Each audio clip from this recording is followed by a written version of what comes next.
పార్టీలో అప్పటి నుంచి మాట్లాడుతున్నారు. దేశం కోసం, స్వతంత్రం కోసం పోరాడాము అంటే అది వేరు. బట్ ఇప్పుడు నాయకులు దేని గురించి మాట్లాడుతున్నారు? అక్షయ్ గారు అన్నట్టు వాళ్ళ వాళ్ళ వ్యక్తిగత ప్రయోజనాల కోసమో, వ్యక్తిగత స్వార్థాల కోసమో, వాళ్ళకి రావాల్సిన మంత్రి పదవుల కోసమో మాట్లాడుతున్నారు. అది కూడా అధికార పార్టీలో ఉండే. మా మండలంలో, మా జిల్లాలో పలానా వాళ్ళకి రుణమాఫీ అవ్వలేదు. దాని మీద మాట్లాడదాము. మాకే ప్రభుత్వం ఇది చేస్తాంది, చేయలేదు. ఇలాంటి అసమ్మతి రాగాలు ఎక్కడ వినిపించట్లేదు. కేవలం వాళ్ళ ప్రయోజనాల కోసము, వాళ్ళ స్వలాభం కోసం మాట్లాడుతున్న అసమ్మతి గళాలే వినపడుతున్నాయి. ఇప్పుడు రాజాసింగ్ గారు చేస్తున్నది విమర్శ దేనికోసం? దాన్ని కూడా ఆయన అదే చెప్పారు. మరి కవితమ్మ చేస్తున్న విమర్శ దేనికోసం? ఏ పార్టీలో అయినా కూడా ప్రజల కోసమా, ఈ రాష్ట్రం కోసమా, రాష్ట్ర అభివృద్ధి కోసం? ఇప్పుడు కవిత గారు ఇంత మాట్లాడుతున్నా కూడా మరి ఇదే ఎమ్మెల్సీ పదవి ఒక బీసీకి ఎందుకు ఇవ్వలేదు అని ఆవిడ ఏ రోజు అడగలేదు. ఇవన్నీ కూడా మేడం పార్టీ వ్యక్తిగత విషయాలు, పార్టీ అంతర్గత విషయాలు ఒక ఎత్తు, రాజకీయ విమర్శలు ఒక ఎత్తు. ఇందాక సోదరుడు అంటున్నాడు 403 కోట్లతో నిర్మించిన చెల్లపల్లి రైల్వే స్టేషన్ మరి గాలికి మొన్న పడింది.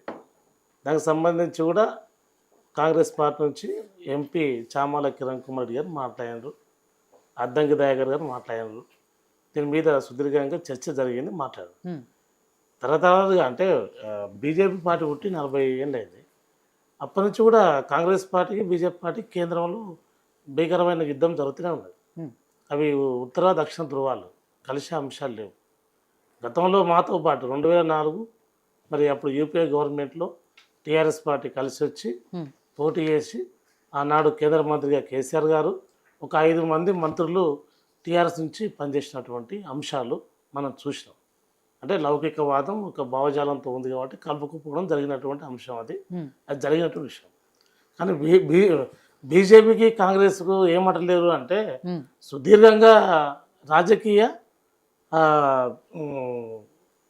వ్యత్యాసంతోన రాజకీయ వేదిక మీద విమర్శలు ప్రతి విమర్శలు చేసుకుంటూ వస్తున్నటువంటి భావజాలం కాబట్టి వాళ్ళు మేము ఇప్పుడు బీజేపీ కాంగ్రెస్ ఒకటి కాదనేది ప్రపంచానికే తెలుసు. కాకపోతే ఇప్పుడు బీఆర్ఎస్ చేస్తున్నలో ఉన్నటువంటి అంతర్గత విషయాలు కవితమ్మ గారు కానీ గతంలో మేమే కానీ ఒక ఉద్యమకారులుగా ఈ పెన్ను ఉంటే పేపర్ మీద రాసే అలవాటు ఉంటుంది. మాకు ఏముంటుంది, ఇక్కడ నష్టాలు లాభాలు అని జనరల్గా రాసుకుంటాం మనం. మరి ఆమె పార్టీ పరంగా లక్ష్యాలు చేసుకున్నప్పుడు ఏమి నష్టాలు జరిగింది, ఏమి లాభాలు జరిగింది అనే కులంలో ఆమె రఫ్గా రాసుకున్నటువంటి అంశం. లెటర్ ప్యాన్ మేము రాయలే, లెటర్ ప్యాన్ కాదు, జనరల్గా మేము ఇట్లా మరి ఆ పేపర్ ఎట్లా లీక్ అయిందంటే ఇంతవరకు కూడా చెప్తలేదు. ఆయన కూడా అంటుంది లీక్ ఎవరు చేసిండ్రు, నేను జనరల్గా రాసుకున్నా, రాయడం అనేది వాస్తవం ఆయన ఒప్పుకుంటుంది, నేను రాసిన.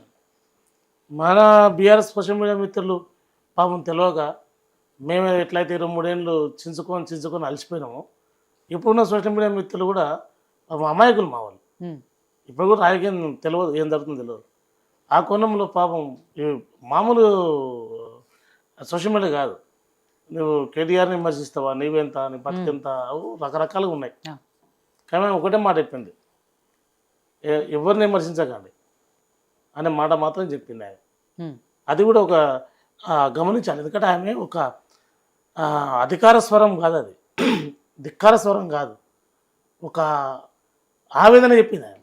అదే సామాజిక తెలంగాణ మేము సాధించలేకపోయినాం అని బాధపడ్డది. ఎప్పుడు మే 1 తారీఖున కార్మికుల దినోత్సవం, ప్రపంచ కార్మికుల దినోత్సవం సందర్భంగా మరి కార్మికులు సింగరేణికి వెళ్ళి వస్తే కూర్చొని మాట్లాడి మేము భాగస్వామ్యం చేస్తాం అనుకున్నాం, 40% కార్మికులను చేయలేకపోయినాం అనే కోణంలో ఆయన బాధపడ్డ అంశాలు ఉన్నాయి. గతంలో చాలా వేదికల మీద కూడా కవితమ్మ విషయంలో ఇదే వేదిక మీద చాలాసార్లు మాట్లాడాను. కాంగ్రెస్ పార్టీ నాయకుడిగా మాట్లాడాను, ఒక గతంలో ఎన్ఎస్యుఐ నాయకుడిగా పనిచేసిన నేను కూడా మాట్లాడాను.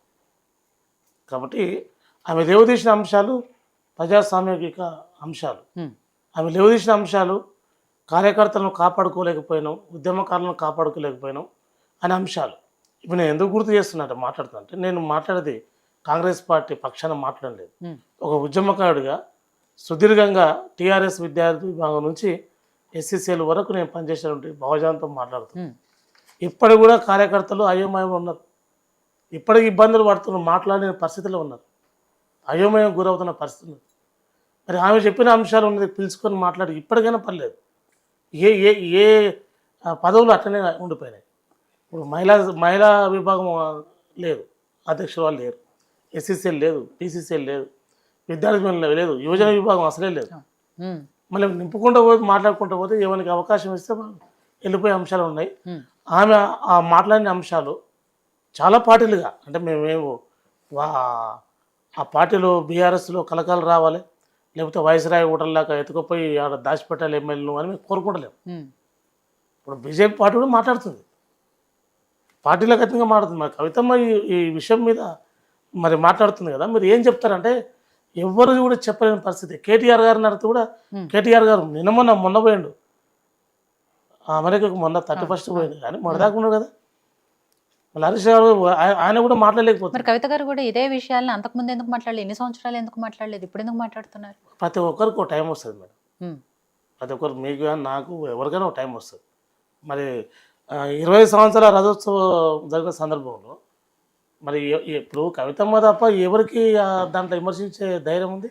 ఉమ్, భావజాలం చెప్పే ధైర్యం ఎవరికి ఉంది? ఎవరికి లేదు. అలా చూస్తేనే పెట్రోల్ పడుతుంది.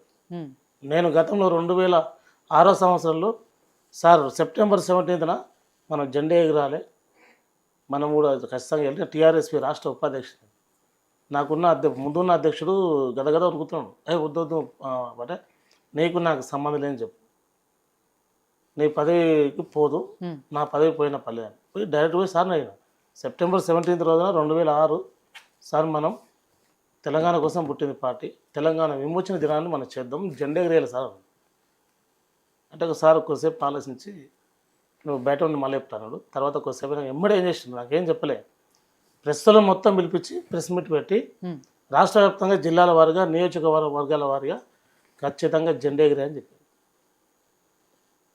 ఇవన్నీ ఉన్నాయి మేడం. మేము ఒక వామపక్ష భావజాలంతో వచ్చిన వాళ్ళం కాబట్టి మేము డైరెక్ట్గా మాట్లాడతాం, మాకు ఆ ధైర్యం ఉంది. పార్టీలు ఉన్నప్పుడు ధైర్యంగా మాట్లాడినాం, అయా 26 మందిని మార్చండి, మనకు వచ్చేటి 33, గెలిచేవాళ్ళు వీళ్ళు 6 మంది గెలిచేవాళ్ళు చెప్తే నవీన్రు.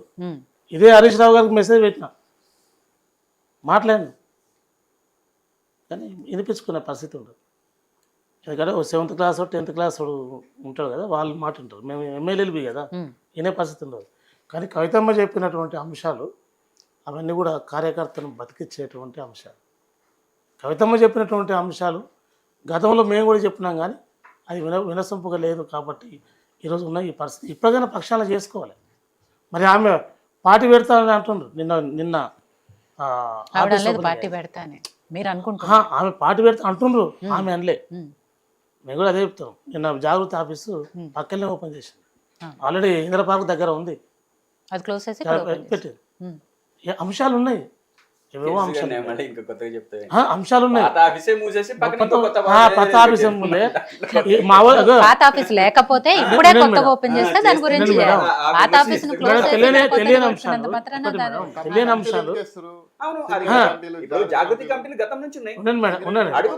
అట్లా కాదు మేడం, గతం నుంచి ఉన్నాయి కానీ గతంలో యాక్టివ్ గా లేవు, ఇప్పుడు యాక్టివ్ చేస్తారు.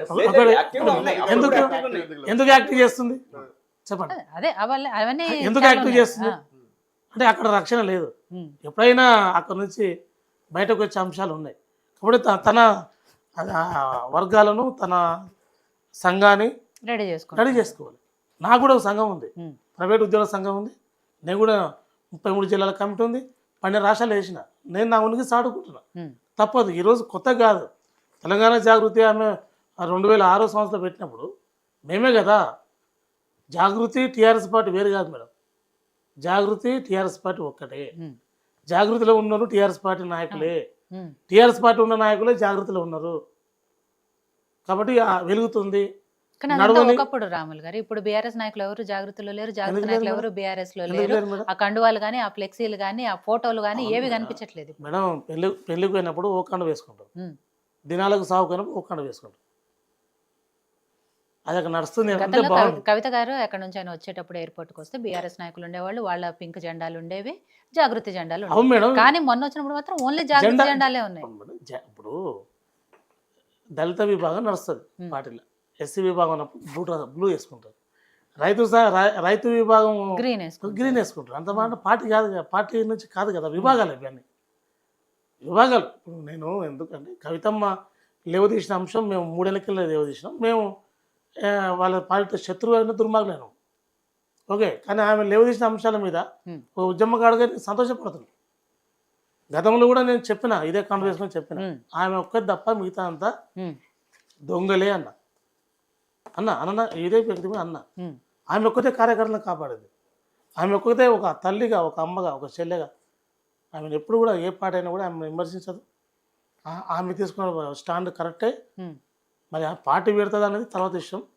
కాకపోతే కొంతమంది మిత్రులు చెప్తున్నారు ఏదన్నా కూడా జరగవచ్చు, అది ఇక అది కాలం నిర్ణయిస్తారు. సార్ రాములు గారు, నేను మీ పార్టీలో నాయకులు వాళ్ళ మంత్రి పదవుల కోసం మాట్లాడుతున్నారు, జనాల కోసం మాట్లాడట్లేదు అంటే మీరు మొత్తం కవిత గారి మీద గతంలో రాజశేఖర రెడ్డి గారు ఉన్నప్పుడు పి జనార్దన్ రెడ్డి గారు లాంటి వాళ్ళు మాట్లాడారు, అసమ్మతి గాళ్ళం వినిపించారు. వాళ్ళకి పేరే అసమ్మతి నాయకులు అనేది ఉండేది.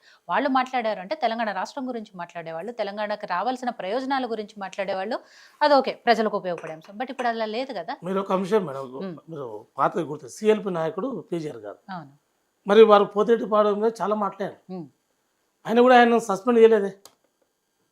సరే, మంత్రి పదవి ఇవ్వలేదు వాస్తవమే, ఆయనకి లేదు, మరి శశిరెడ్డికి ఇవ్వలేదు, కొంతమందికి ఇవ్వలేదు. కాబట్టి ఆయన అంత మాత్రం పార్టీలోకి వెళ్ళి ఆయన తీసుకుపోలేదే, సస్పెండ్ చేయలేదే. కాబట్టి ఆ భావజాలం అనేది కాంగ్రెస్ పార్టీలో ఈరోజు విమర్శించుకున్నా రేపు తెల్లారి మిత్రులు అవుతారు, రేపు కొట్టుకున్నా. చివరిగా మీరు గత చరిత్ర చూడండి, పొంగులేటి సుధాకర్ రెడ్డి గారు యూత్ కాంగ్రెస్ అధ్యక్షుడు గాంధీ భవన్లో మరి చైర్లు వలగొట్టి అంటిపెట్టారు. మరి ఆయనకు ఎంపీ పదవి ఇవ్వలే. ఖమ్మంలో ఎంపీ కాలే మేడం, పార్టీ సస్పెండ్ చేయలే కదా. చైర్లు ఇరగొట్టారు కాబట్టి ఇచ్చారు. చైర్లు కాదు అంటే చైర్లు ఇరగొట్టిన వాళ్ళకు కూడా ఇచ్చింది. మళ్ళీ బీఆర్ఎస్ పార్టీ మేము ఇరగొట్టినందుకు మాకు ఇవ్వలేదు. పెరుమడి రాస్తుంటాడు వాళ్ళు బెదిరిస్తే ఇచ్చింది. లేదు, దీనిలో కూడా ఉంది మేడం. ఎవడు బెదిరించిండో మనకు పదవులు వచ్చినాయి, ఎవడు బ్లాక్మెయిల్ చేసి మనకు వచ్చింది. మేము చేయలేదు కాబట్టి రాలే, మేము చేసిన తప్పది. కాబట్టి ఒక్కొక్కటి ఉంటుంది. కాంగ్రెస్ పార్టీ విషయానికి వస్తే అది సుదీర్ఘంగా నడుస్తూనే ఉంటుంది. మరి మొన్న కోమటిరెడ్డి వెంకరెడ్డి గారు చాలా ఘోరంగా మాట్లాడారు. 50 కోట్లు పెట్టి పీసీసీ కొన్నావు, అట్లా చేసినావు, ఇట్లా చేసినావు, అది ఇది అన్నారు. మళ్ళీ ఆయన మొన్న టికెట్ ఇచ్చారు కదా, మునుగోడులో బ్రహ్మాండంగా గెలిచింది కదా, ఇప్పుడు కలిసి తిరుగుతున్నారు కదా.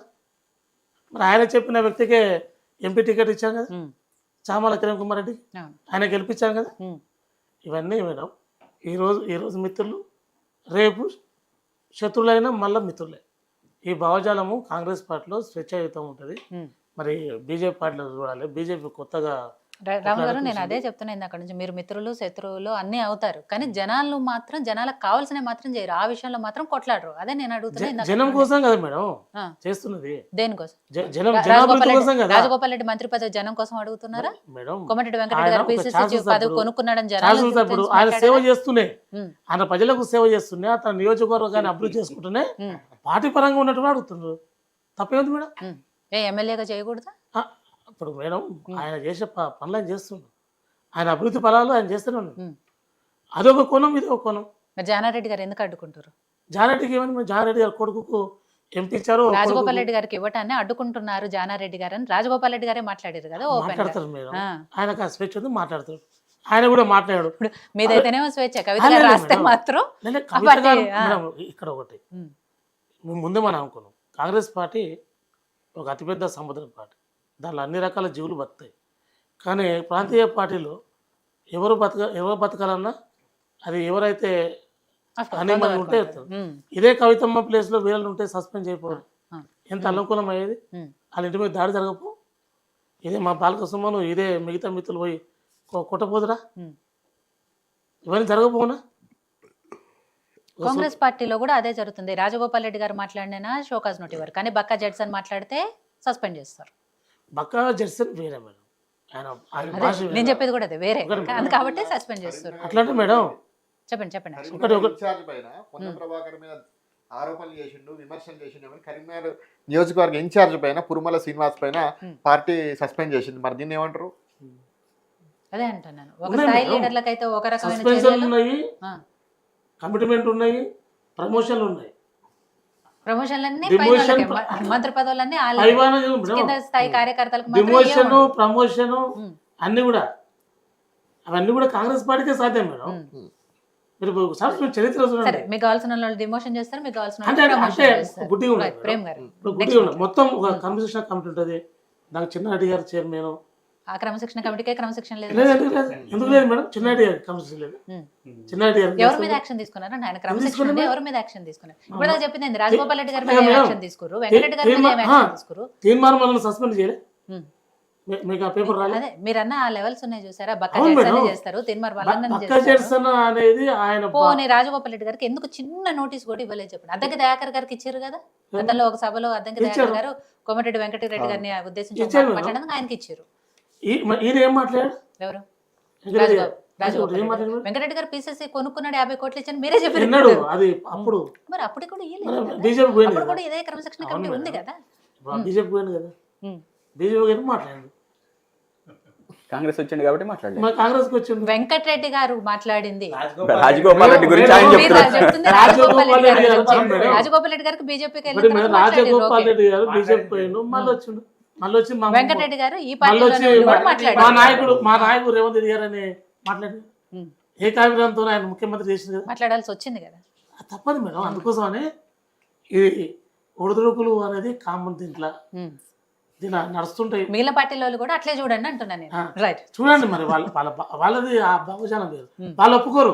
మేము ఒప్పుకుంటున్నాం కదా, రైట్. ఒడిదుడుకులు ఉంటాయి, పంచాయతీలు ఉంటాయి, కొట్లాడు ఉంటాయి, ఉమ్. అచ్చట ఉంటుంది, ముచ్చట ఉంటుంది, అన్ని రకాలు ఉంటాయి. రైట్, సరే మళ్ళీ మాట్లాడదాం. ప్రేమ్ గాంధీ గారు, ఇక్కడ మీ పార్టీలో కూడా రాజాసింగ్ గారి మీద చర్యలు తీసుకోవటం, గతంలో కూడా సస్పెండ్ చేశారు ఆయన, ఇప్పుడు కూడా చర్యలు తీసుకోవడానికి రెడీ అవుతున్నారు అంటున్నారు తప్ప, నిజంగా ఆయన చెప్పే విషయాల్లో ఏమైనా వాస్తవాలు ఉన్నాయా? నిజంగానే పై నాయకులు ఏమైనా కుమ్మక్కయ్యారా ఇతర పార్టీలతో?